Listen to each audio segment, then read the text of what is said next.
Сәлем достар, бүгін біз әжімдерді кетіріп, теріні қатайтатын түнгі крем жасаймыз. Ол үшін бізге алоэ вера гелі керек. Ыдысқа 1 шай қасық алоэ вера гелін саласыз. Алоэ гелі теріні қалпына келтіріп, оны ұстағанда тегіс және жұмсақ етеді.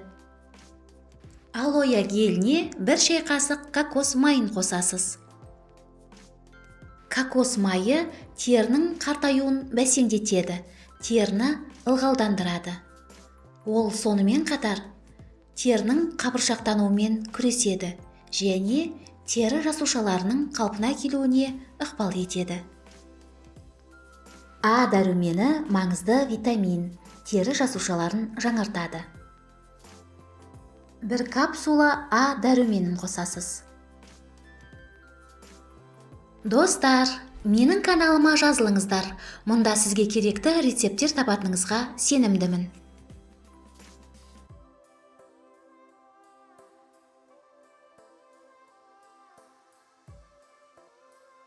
Бір капсула Е витаминін қосасыз.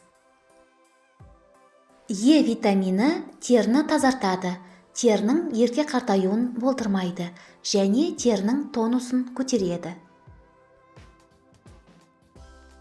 Барлық ингредиенттерді жақсылап араластырасыз.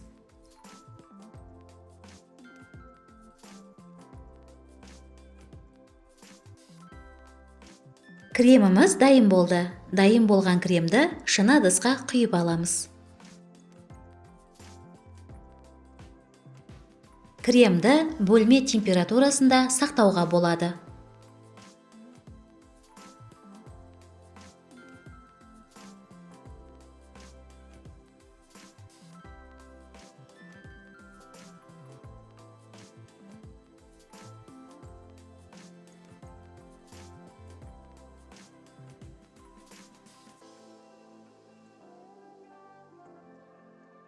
Дайын болған кремді бетке, мойынға, декольтеге және қолға жағыңыз.